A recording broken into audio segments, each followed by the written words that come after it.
দক্ষিণ 24 পরগনা জেলার বারদনের মণ্ডল পরিবারের পূজার পরিস্থিতি কি রয়েছে আমরা দেখার জন্য এখানে এসেছি।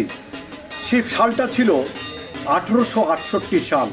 সেই সময় জমিদারি প্রথা অনুযায়ী এই দুর্গাপূজা শুরু করেছিল এই ফ্যামিলির মানুষজন। তখনকার পূজা ছিল বন্দুকের গুলির আওয়াজ করে পূজা হতো। আমি আবার ভিডিও জার্নালিস্টকে বলবো এই মণ্ডল পরিবারের 158 বছরের পূজার বর্তমান পরিস্থিতি কী রয়েছে। আমি গেট দুটি দেখাতে বলবো। এই যে মণ্ডপ রয়েছে, মণ্ডপের গেট রয়েছে বিশাল। এই গেটের ধারে থাকতো বন্দুকধারীরা, নিজস্ব লাঠিয়াল ছিল। বন্দুকধারীরা বন্দুকের আওয়াজ করলে তবে সন্ধি পূজা শুরু হতো। কিন্তু সেই জমিদারি প্রথা উচ্ছেদ হয়েছে, কিন্তু পূজাটি উচ্ছেদ হয়নি। তার পরিবারের লোকজন এখনও সেই মণ্ডল পরিবারে পূজা করে আসছে। সেই সময় ছাগ বলি হতো, পশু বলি হতো, তবে সেই পশু বলিটা 50 বছর পরে উঠে গিয়েছে। এখন কুমড়ো বলি, আগ বলির মধ্য দিয়ে এই দুর্গাপূজা হয়। এই জমিদার অর্থাৎ মণ্ডল ফ্যামিলির বিভিন্ন মানুষজন রয়েছে। আমরা ওনাদের সঙ্গে কথা বলে জানবো বিগত দিনের দুর্গাপূজা এখনকার দুর্গাপূজা কোনো পরিবর্তন ঘটেছে কিনা, না কোনোভাবে নতুনভাবে কোনো কিছু এনারা সৃষ্টি করেছে, না পূর্বে যারা ছিল তাদের প্রথা অনুযায়ী চলছে। আমরা আমাদের সামনে রয়েছেন, আপনার নাম? কি নাম? নচিকেতা মণ্ডল। এই যে দুর্গাপূজা কত বছরের পূজা? 1866 সালে আমাদের পুজো শুরু হয়েছিল। এবছর 2023 158 বর্ষে আমাদের পুজো পৌঁছচ্ছে। বিগত দিনে যে পূজা ছিল এখনকার পূজার মধ্যে কী তফাৎ? তখনকার দিনে যেটা ছিল, অষ্টমীর দিন ছিল আমরা জ্ঞাতীয় আত্মীয় স্বজন, নবমীর দিন ছিল দরিদ্রনারায়ণ সেবা। সেগুলো যে জমিদারি প্রথা উচ্ছেদের সঙ্গে সঙ্গে সেগুলো প্রায় বিলুপ্ত হয়ে গেছিলো। কিন্তু আমরা সেটা চালাতে না পারলে আবার নতুন করে আমরা 2011 সালে দায়িত্ব নেবার পর আমরা আত্মীয় স্বজন জ্ঞাতি করে আজকে আবার মিলন উৎসব আয়োজন করছি। আমাদের মনে করুন গ্রামে এবং গ্রামের বাইরে পরিবার যারা সদস্যরা থাকে সবাই এখানে এসে উপস্থিত হয়। 4 দিনে একসঙ্গে মিলিতভাবে খাওয়া দাওয়া আরম্ভ করি। কিন্তু প্রাচীন রীতি মেনে যে পুজোটা হতো সেই পুজোর রীতি কিন্তু আমরা পাল্টাইনি। সেই তখনকার দিনে 150 বছর আগে যে রীতি, সেই রীতিটা কিন্তু এখন আমরা মেনে পূজা করি। এই যে কাঠামো পুজোটা থেকে আরম্ভ করে দশমী কী পরিস্থিতি? আচ্ছা, রথযাত্রার দিন শুরু হয় আমাদের কাঠামো পুজো, এটা চিরাচরিত প্রথা। তারপর আমাদের পঞ্চমীর সন্ধ্যায় বোধনের পুজো হয়, পরিবারের সকলের নামে সংকল্প হয়। পরিবারের যে বয়স্ক ব্যক্তি তারা বর্তমান এখানে ব্রতী হন। এই আমার পাশে দাদা আছে প্রসাদ মণ্ডল, ইনি বর্তমানে বিগত কয়েক বছর যাবত ব্রতী এবং সবিতা মণ্ডল ব্রতিনী হচ্ছেন।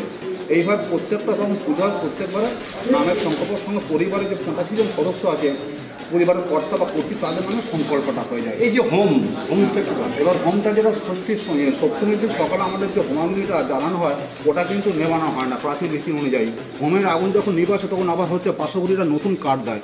দশমীর সকালে শেষ পূজা তবে আমাদের হোমাগ্নি নেবানো হয়। এটা চিরাচরিত প্রথা।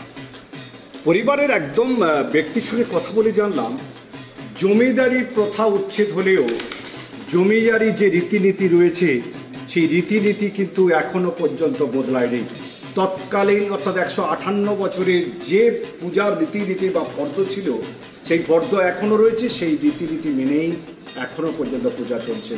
আমরা এই পাশে আরও এক পরিবারের লোকজন রয়েছে যিনি ব্রতী হন, ওনার সঙ্গে কথা বলবো এই ব্রতী হয়ে তিনি কি জানেন, কি বুঝেছেন। আমরা কথা বলবো। কি দাও? আমার নাম আমি পুজো সম্বন্ধে এই জানি, আমি ছোটোবেলা থেকে এই পুজো দেখছি। আমার ঠাকুরদার আমার থেকে আরম্ভ হয়েছে এই পূজাটা। তবে ওই আমার ভাই যা বললেন যে সাল থেকে আরম্ভ হয়েছে এটা 158 বছরে পদার্পণ করছে। আমাদের এখানে এই পুজোর বিশেষ ছিল দরিদ্র সেবা হতো, নারায়ণ সেবা, যেটা আমাদের বিশাল ওখানে পুকুরের সানের ঘাটে চিড়ে ভিজিয়ে মেদিনীপুর থেকে গুড় আসতো, সেই মিশিয়ে তার এবং দরিদ্র সেবা হতো।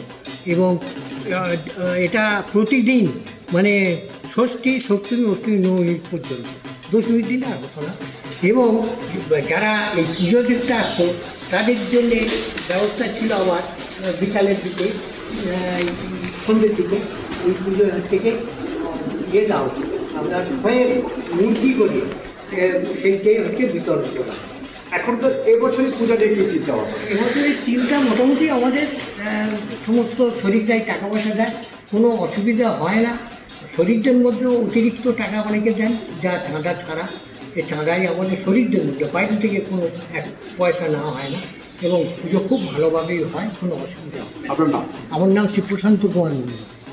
প্রশান্ত বাবুর সঙ্গে কথা বললাম, পাশে রয়েছেন ওনারই সহধর্মিণী, ওনার সঙ্গে কথা বলে জানবো উনি এই পূজা চলাকালে উনি কি করেন বা পূজার কি দায়িত্ব নেন। কি নাম আপনার?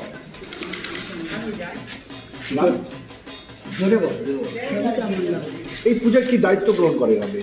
এই পুজোর সময় খাওয়া তৈরি করি, বামুনদের খাওয়া করি, পুষ্পাঞ্জলি দিই, এইভাবে কদিন পুজো হয়, উপোস করেও থাকি।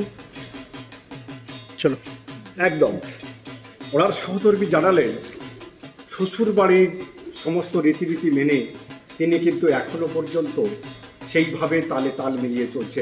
একদম আমাদের কাছে একদম এই সময়কার এক যুব সমাজ রয়েছে, তার সঙ্গে কথা বলে জানবো বর্তমানে তার কি দায়িত্ব রয়েছে এবছরের পূজারী।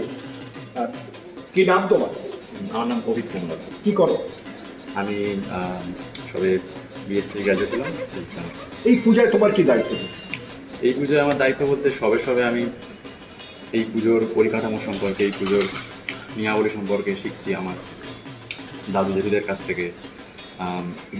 ছোটোবেলায় মনে পড়ে এই পুজো মানে শুধু আনন্দ, শুধু উত্তেজনা, সবসময় সকালে কলাগুলচান থেকে সবটাই শুধু আনন্দের মতো ছিল।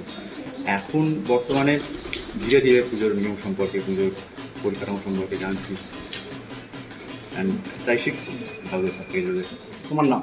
আমার নাম অভিক। অভিকের সঙ্গে কথা বলে জানলাম সে এখন দাদু দিদাদের কাছে জানছে বিগত দিনের পূজা কীভাবে হতো।